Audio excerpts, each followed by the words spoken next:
worship hall, if you are in the stage of life where you are still raising children, that class is designed for you. The whole idea behind Sticky Faith is based upon a lot of polling research that was done. We're losing a large percentage of our children. And so Sticky Faith is, how can we get the faith to stick with them? So if that's where you are in life, I would encourage you to explore that class. And if you leave now, I will not be offended. If you leave in 5 minutes, I'm going to be worried. No, when the book Sticky Faith came out, I read it, and it's a very, very good series. So I think that'll be a very helpful class for everybody. Okay, Hebrews. Everybody did their homework and the extra credit assignment, I'm sure. And we will not check, so it doesn't really matter if you do it or not. I'll give you another extra credit assignment. The way I like to prepare to do a book is I read it over and over and over again. And of course, I've been reading Hebrews for plenty of years now. But if you read it, you catch, the reason why I like it is you catch themes. You see how the themes run through the book. And so I would encourage you to key on the words, let us. Let us. So if you're reading through Hebrews, note those words, let us. So we talked about the situation, perhaps. We don't know a lot about, we don't know who wrote the book. We don't know when it was written. We don't know much about the original audience. The only thing we have is clues inside the book itself. And so I lean into this idea that these are Christians from a Jewish background who live in Rome and are beginning to feel persecution. It's not bloody persecution. You have not yet resisted to the shedding of your blood, the writer will say, but it's persecution nonetheless. And with persecution comes temptation. So, how is this book applicable to us who are not being persecuted? I will say this, suffering, whatever kind of suffering comes with temptation. And the biggest temptation in suffering is the temptation to give up. Why do I even continue doing this? If you've been around the church long enough, you know of people who found themselves in a rough spot and left. Not just the church, like they left the Lord. And some were not mature enough in their faith to be able to weather the storms. I want you to keep that idea in your mind. That this, and remember, Hebrews is a sermon, really. That this sermon is being preached to a people who are really struggling with the temptation to turn back. And when you see it through that lens, the book just comes to life. But we need to talk about suffering, because there are things that happen in suffering. Life, whether you want it to or not, brings its share of challenges and struggles and hurts and heartaches. The summer of 2020 was probably the worst summer in terms of ministry for me and just personal issues. It was the worst summer. I want to talk to you a little bit about my friend Melissa. In the 22 years that we were in Bell, West Virginia, the single person who was in our home more than any other person from our church was Melissa.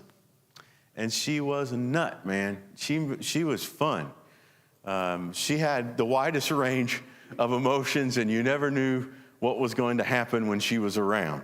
But there was lots of laughter. The picture, let's see where, top left, there were days when she would just come over and she would say, hey, let's go get a hot fudge cake at Shoney's. So that's her enjoying the hot fudge off the spoon at Shoney's.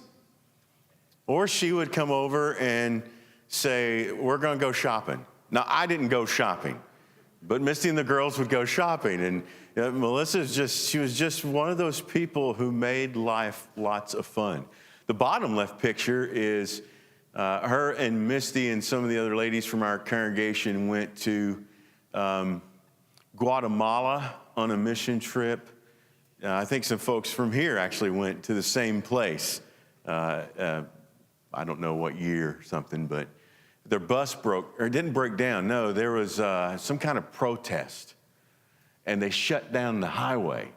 And so all these cars are lined up, and it's really hot. So finally, this ice cream vendor guy comes around, and they all buy those dreamsicles. But Melissa was just a lot of life and did so much good for my girls and for our family. And she was a nurse. She was a hospice nurse. She also worked in a nursing home. And, of course, 2020, you know what happened.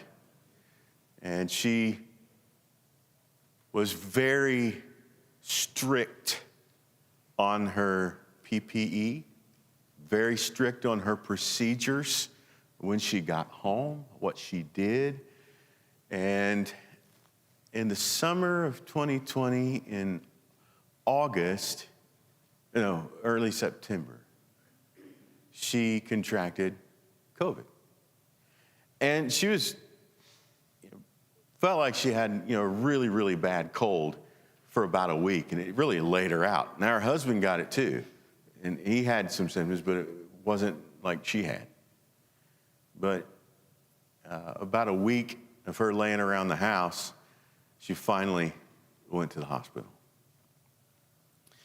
She went to the hospital, well, we think it was September 11th. It was either the 10th or 11th, so 3 years ago. And was in the hospital, just did not progress. It went downhill. And eventually, they put her on a vent. And I don't know how much longer after that, but she seemed like, they would say positive things like she's going to maybe turn it around. She looks like she's trying to improve. But it ended up, she went into cardiac arrest. In fact, they wouldn't let anybody come see her. I mean, her husband couldn't even get in there. One of the reasons this was such a hard summer for me, we already had one of our members die, and I couldn't go. And for me, that was like, I really was lost. Like I have lost my purpose. Because that, when that happened, that's where I was. I was there. But he couldn't even go in. So he finally gets to the point where they're going to let him come and see her, and he's driving to the hospital, and by the time he pulls into the parking lot, she had passed.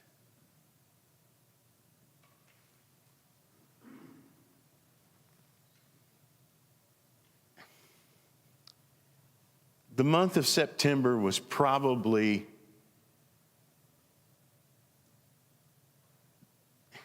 it wasn't a crisis of faith, but I prayed the most different prayers that I had ever prayed. And they were often very short, and they were filled with questions. I begged God to heal her.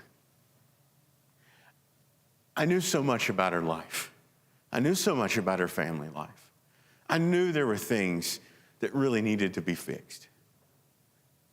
Why didn't you heal her? I didn't understand. It made no sense. Why is this happening? John of the Cross, I don't know if he exactly coined the phrase, but he gets credit for the phrase based upon a poem he wrote. He speaks of the dark night of the soul.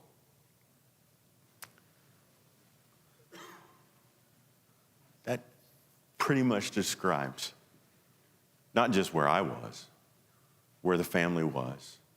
Misty and her were very, very, very close. And my daughter Allie was very close. And it was like this black cloud had just enveloped the entire family. And we had so many questions. To this day, I don't know the answers to my questions. I have no clue.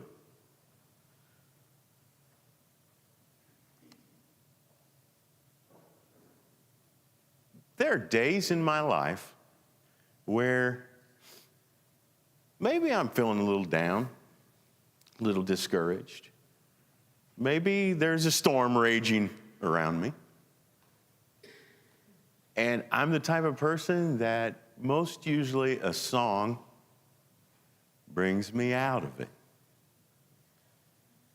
So I'm driving to work on Friday morning. Kind of in a little bit of a storm.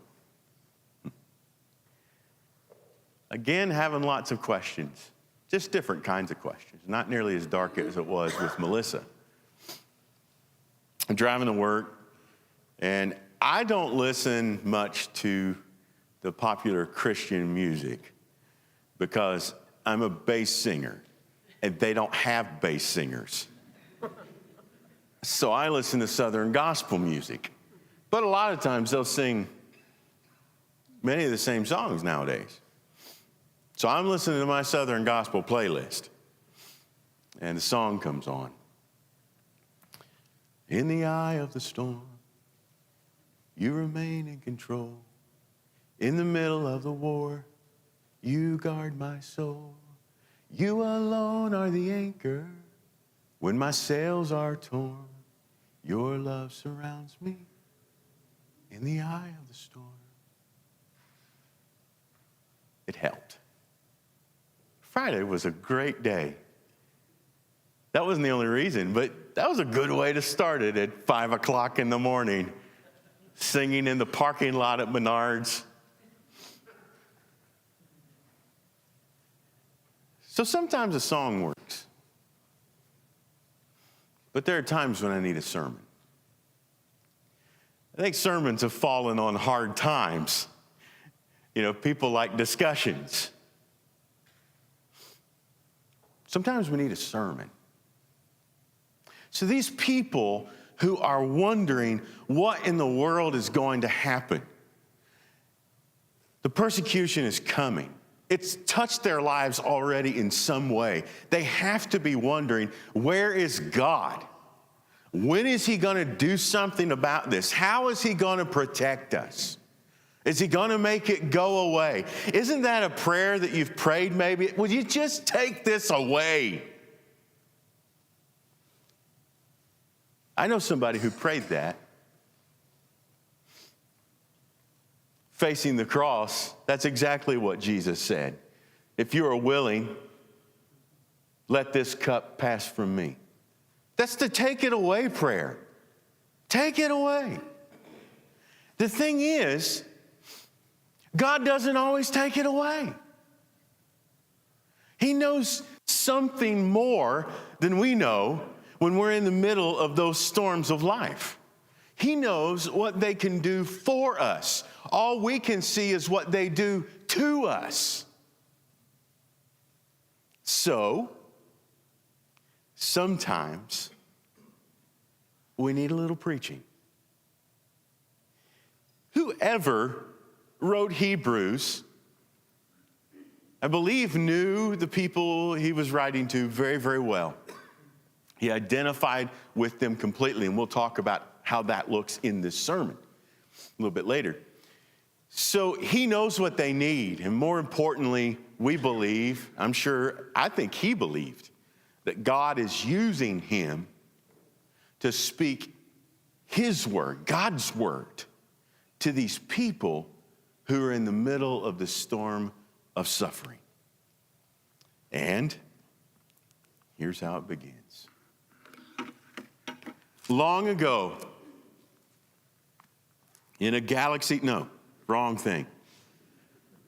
Long ago, at many times and in many ways, God spoke to our fathers by the prophets, but in these last days, he has spoken to us by his Son, whom he appointed heir of all things, through whom also he created the world. He is the radiance of the glory of God and the exact imprint of his nature, and he upholds the universe by the word of his power. After making purifications for sins, he sat down at the right hand of the Majesty on high, having become as much superior to angels as the name he has inherited is more excellent than theirs. For to which of the angels did God ever say, "You are my son, today I have begotten you"? Or again, "I will be to him a father, and he shall be to me a son"? And again, when he brings the firstborn into the world, he says, "Let all God's angels worship him."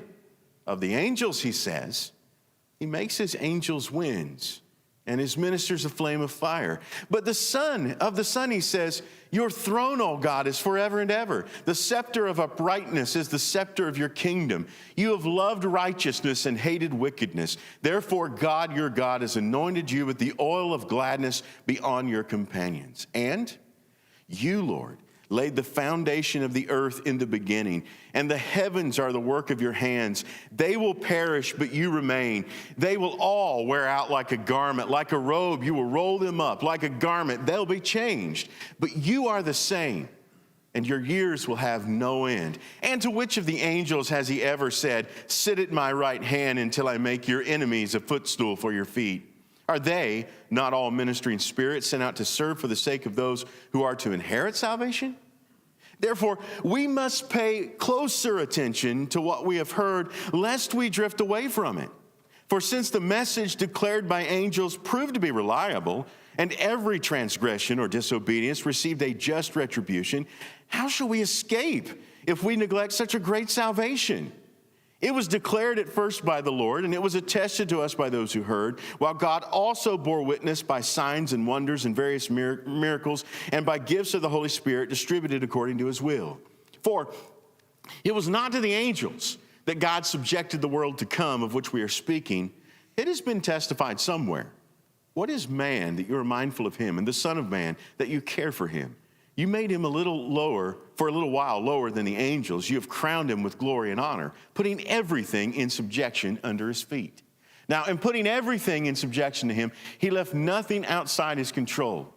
At present, we do not yet see everything in subjection to him, but we see him who for a little while was made lower than the angels, namely Jesus, crowned with glory and honor because of the suffering of death, so that by the grace of God he might taste death for everyone.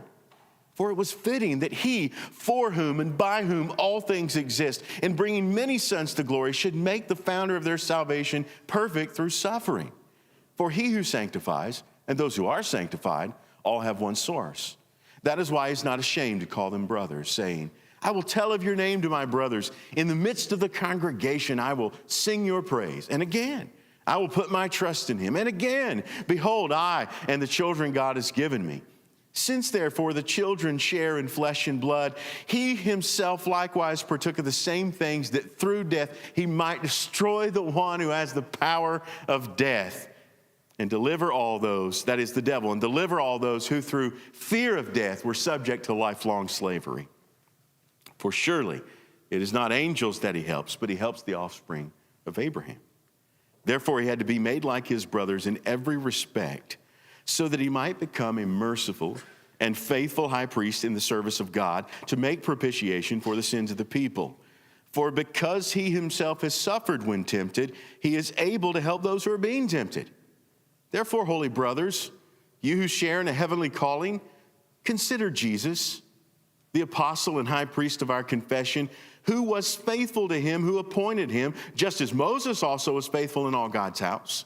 For Jesus has been counted worthy of more glory than Moses, As much more glory as the builder of a house has more honor than the house itself. For every house is built by someone, but the builder of all things is God. Now, Moses was faithful in all God's house as a servant to testify to the things that were to be spoken later. But Christ is faithful over God's house as a son, and we are his house, if indeed we hold fast our confidence and our boasting in our hope.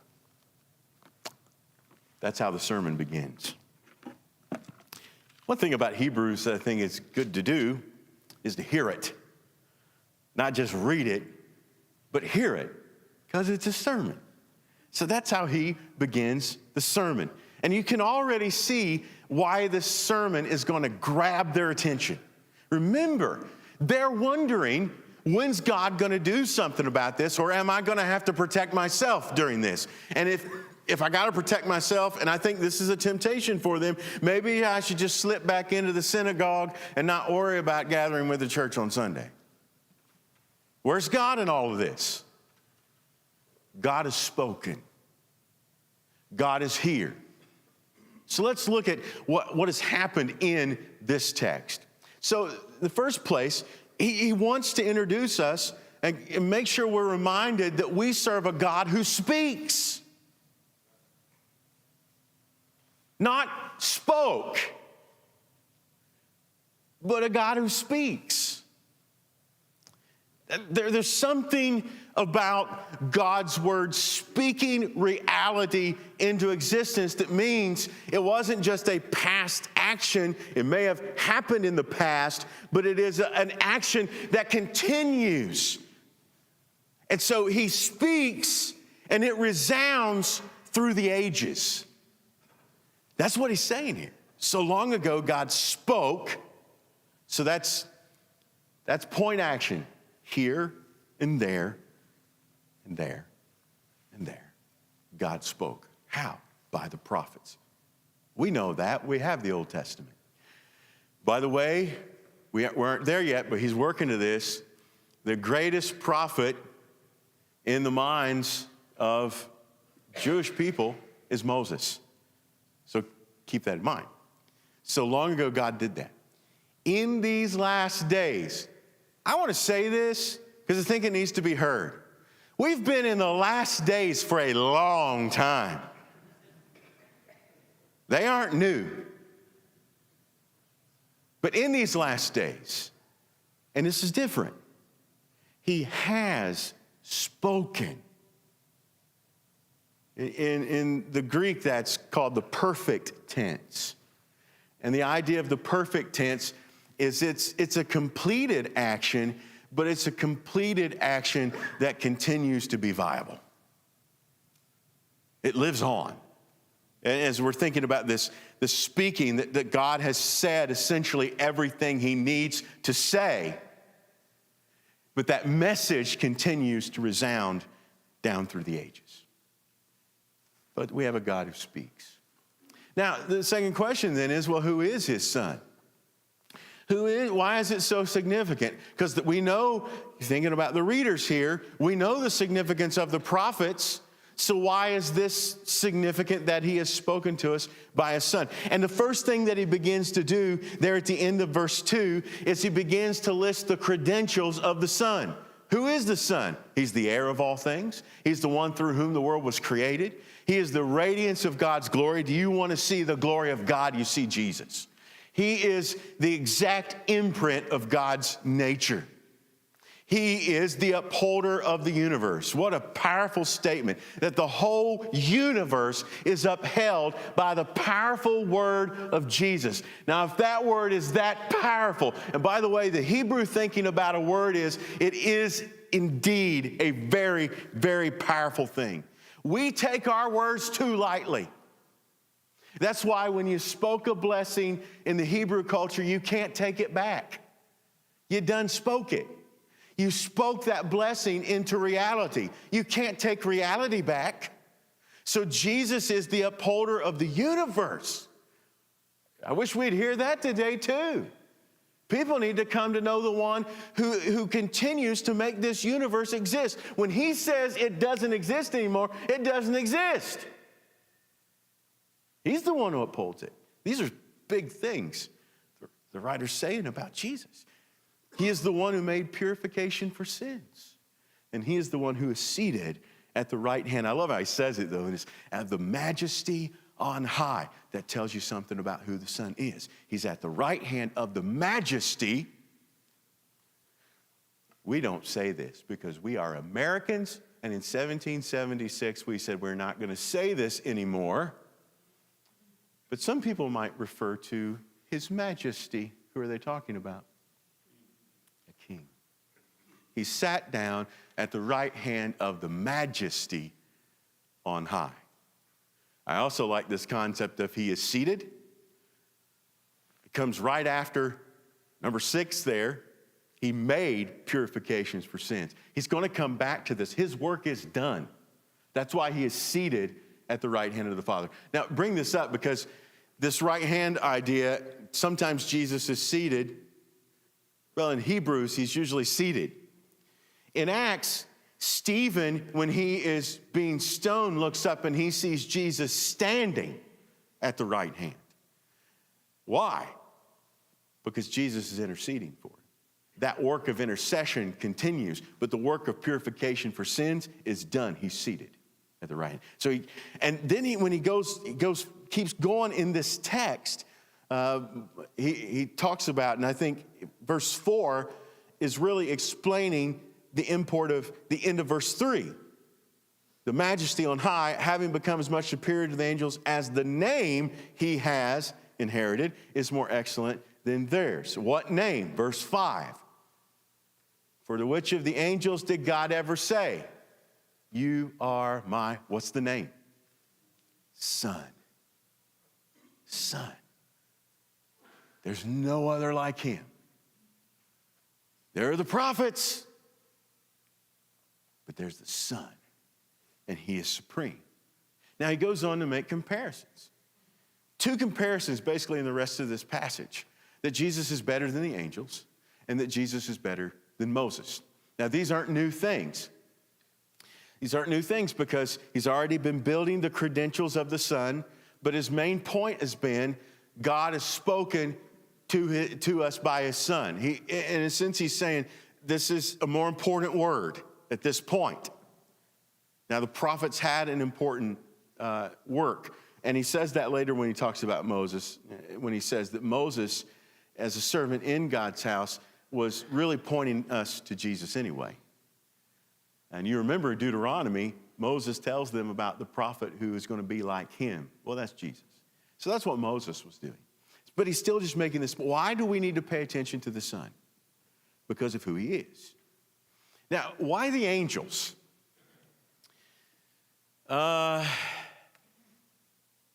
People like angels. You ever notice that? This is kind of strange because you're reading Scripture and an angel shows up. Nobody says, oh, how cute. They are afraid. But angels are good. Angels just help us and they don't demand anything from us, which is probably why people like angels. Why angels? Well, the Jewish people thought differently about angels than we think about angels typically. They believed, you can read this in the Old Testament, Stephen says as much, but the message that was given to Moses was given to him from God through the angels. So remember what he's juxtaposing here. The word that God spoke in many ways, many times in the past by the prophets. Moses is the greatest prophet. And the word He has spoken by His Son. That's why He's dealing with the angels here. God didn't need the angels to mediate this message to Jesus. Like what Moses needed. God didn't need that. Why? Because Jesus is the Son. He's in a different position. So as He begins to pursue this, 2 things essentially that He's going to bring about as to why Jesus is better than the angels is, first of all, Jesus has a supreme position and supreme authority as the Son And you can see all of this authority. Just for example, look at verse 8.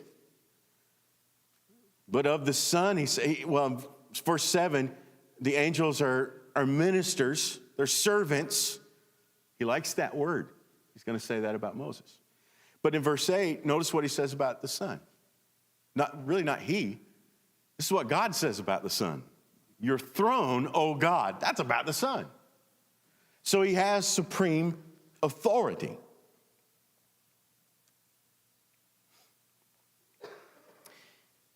But the other part, and this was kind of a part that I really had more trouble seeing. Well, how does this beginning part of verse 2 continue kind of the thinking that he was bringing out in chapter 2 as opposed to chapter 1, where he's constantly, he's better than the angels. Here's why he's better than the angels, because God said this, and God said this, and God said this.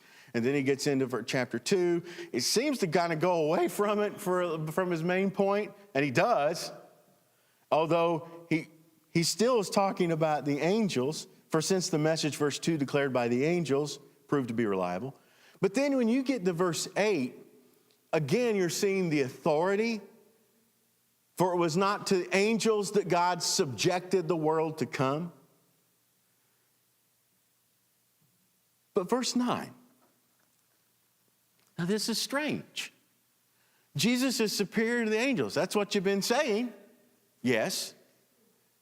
But we see him who for a little while was made lower than the angels. How does that work? How can you be superior? Superior really actually just means to be over. How can you be superior and be lower? But we see him who for a little while was made lower than the angels, namely Jesus, crowned with glory and honor. This has to be one of the strangest verses. I'm not following the logic here. He was crowned with glory and honor. Why? Because of the suffering of death. What?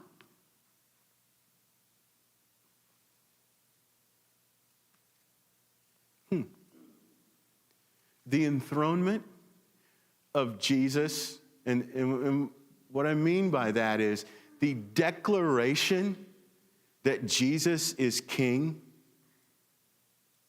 happened at the cross. Now, you remember the Jews tripped up on that, right? This is, Paul would say it, this is a stumbling block to Jews. The cross. Why? Because their idea of the king, the Messiah who was to come, was going to be a conquering Messiah. And in their minds, he was going to drive out all the oppressors. So he's going to drive out, in the day, he's going to drive out the Romans. By the way, the Romans, as Hebrews is being delivered, the Romans are still in charge.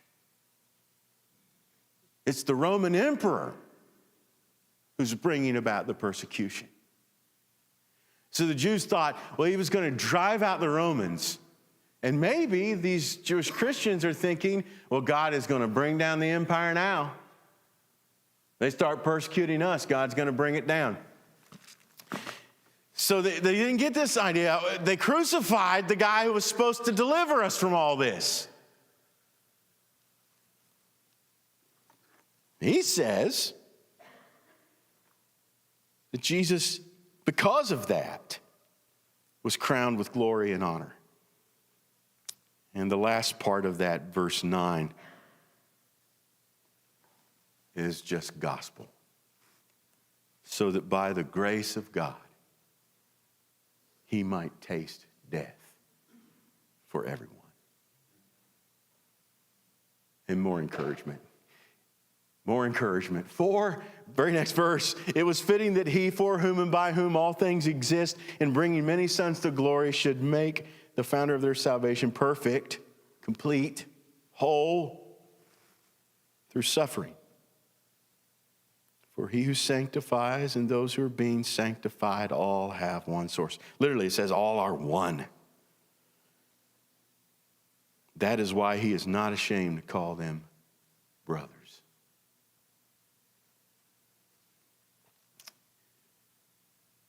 In not too many minutes from now, we will assemble as a congregation. And what are we going to do first? Mike's going to walk up front, and he's going to lead us in singing. Saying, verse 12, I will tell of your name to my brothers. In the midst of the congregation, I will sing your praise. Jesus is one of us. The supreme authority of the universe is one of us. He became us. Since the children, he will say later, share in flesh and blood, he himself likewise partook of the same things. He's one of us. And he suffered for us. He made purification for sins. It was the propitiation that God brought about through that death. But he tasted death for everyone. He suffered with us. Because the reality is we will experience death unless the Lord should come back first. And that would be really cool. Otherwise, we're all going to taste death ourselves. And we've been impacted by death already. But Jesus came, and instead of being just this, in our minds, a conquering king who just wiped out everybody who was opposed to us, he joined with us and tasted death for us. Jesus is better than the angels.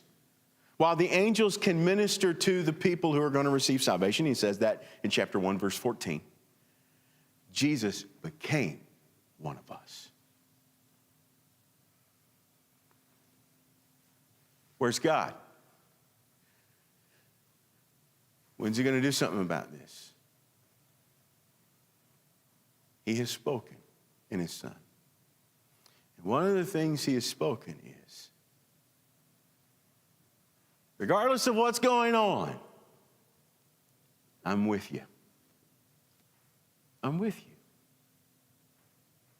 Better than the angels, but he's also, notice this verse 10. Now, I'm reading the ESV, so it says, having made the founder of their salvation perfect through suffering. Founder, if you look at a variety of translations, this is one of the things you can do in your Bible study, especially if you don't wrestle with the original language, is look at a variety of translations. And when you start reading verse 10 in a variety of translations, you get a bunch of different words. Pioneer, author, originator, captain, perfect leader. Those are just the ones I looked at. I'm sure there are other ones out there. But that's indicative of the fact that the word that the writer uses has a wide range of meaning. So how do you determine? Now, you read a dictionary, and sometimes you get 3 or 4 or 5, maybe more definitions for a word. How do you know what the word means at a given time? By the context. Well, the context isn't exactly helpful here of nailing this thing down. Pioneer may be one of the better translations. And the reason I think pioneer here stands out is that Jesus, it's in this context that Jesus is with us. He's here. So he's blazing the trail for us, leading us down that trail. So pioneer's good here. But what I think's powerful is all of these ideas come up in the rest of Hebrews. All of these ideas come up at some point in the rest of Hebrews. That this is who Jesus is. So this multifaceted word, I believe, was chosen because it's multifaceted. So keep your eye on all of these ideas about Jesus as we go through the rest of this study. He's all these things. All right, gotta hurry. That's the word, archegos. I don't have time to get into the pronunciation. Jesus opens the way and leads us through it. That's really the idea here. He's done the work, but he's done the work to bring us along. All right. How do we know this? This is also important. So he began the book by saying, God speaks, God speaks, God has spoken. And then what he does in chapter 1 and chapter 2 is he lets God speak. There are 11 direct quotations from the Old Testament in these passages. And notice how it's arranged. For which of the angels did God ever say? He brings the firstborn of the world, he says. But of the Son, he says. It just keeps going. God is speaking. That's how we know that Jesus is better than the angels. He's also better than Moses. Moses was a faithful servant in God's house, and that house is God's family, God's people, his household. But Jesus is faithful over God's house. Big message here. Jesus is in control. You might not see it, you might not feel it, but Jesus is in control. So what's the message? Well, it was spoken, he says, by the Lord, attested to us by those who heard, and God said their testimony was true. He bore witness himself and gave all these things. So that's the message. It's about a great salvation, he says in verse 3. That word salvation, again, has a range of meaning. It could be wholeness. It could be a restoration to health. But here's the idea of deliverance, because later on he says, listen to this passage. Since, therefore, the children share in flesh and blood, he himself likewise partook of the same things, that through death he might destroy the one who has the power of death, that is the devil, and deliver all those who through fear of death were subject to lifelong slavery. When you're being persecuted, what's your greatest fear? They're going to kill us. Fear of death can be a controlling fear. But Jesus delivered us from that. He delivered us from that. Who's behind persecution? The devil. If Jesus delivered us from the fear of death, Jesus rendered the devil powerless. Ultimately, powerless. That's not to say he doesn't have influence, because he's still tempting these people with this fear of death. But when you understand how Jesus delivered us from this fear of death, how effective is his temptation? It's not effective anymore, is it? Such a beautiful passage. So, a sermon has to have a good exhortation, right? Here's his exhortation in this passage. There's probably three. I'm going to go with two. One is very clearly an exhortation. We must pay closer attention to what we have heard. What have we heard? We have heard everything declared by God through Jesus. All the reality that God declared through Jesus. And the one that we've been dealing with is that Jesus is in control and Jesus is with us. He understands us. He is helping us. We got to pay closer attention to that. Why? Lest we drift away from it. Usually drifting isn't a hard break, is it? It's slow. It's over time. It says the intensity of the suffering continues. You're being pushed a little bit further and further away as you're giving in to that temptation. We can't drift away. In a passive way, he says at the end of this passage, and we are his house, God's house, the one that Jesus is over, if we hold fast our confidence and our boasting in hope. Oh, man, I don't have time. I was going to have a little more discussion, but I'm just going to have to talk. And then they're going to ring the bell. Pay attention to the pronouns. There's a lot of discussion about pronouns today that's illogical. But when you're reading Hebrews, look at the pronouns. I wish every preaching student would be taught how to preach by reading Hebrews. Look at the pronouns. Therefore, we must pay much closer attention to what we have heard, lest we drift away from it. If we hold fast our confidence and our boasting and our hope, preaching is done because the preacher and the congregation sit in the same place.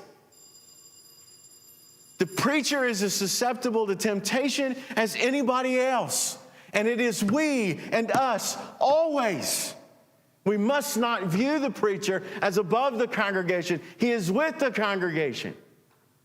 And the exhortation, every exhortation given from a pulpit should be we and us.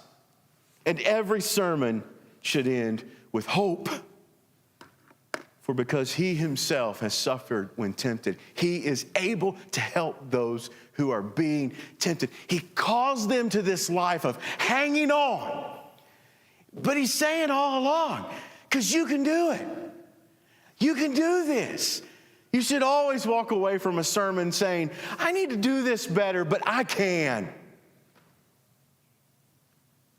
You need to be convicted. Especially when you're dealing with these temptations, maybe to give up. You need to be convicted that you've got to hold on. But you have to have such hope delivered to you that you walk out of here saying, I'm going to hold on. That's preaching. That's what's happening in Hebrews.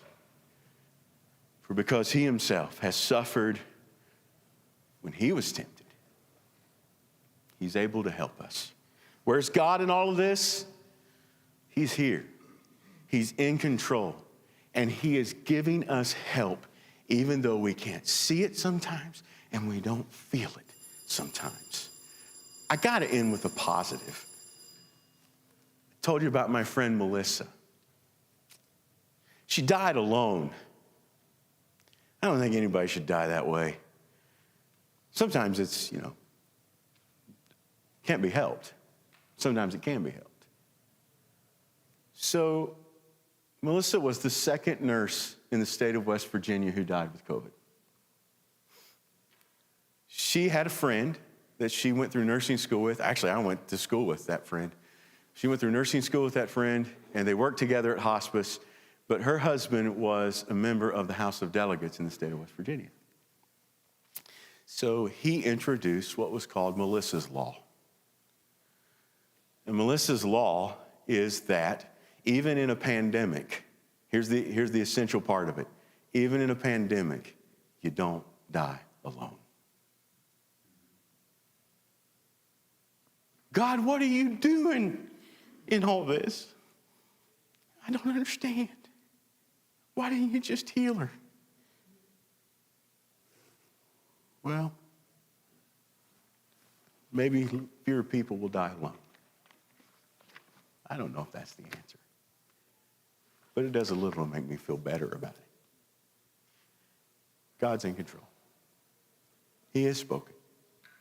Hear his voice. Thanks for your attention.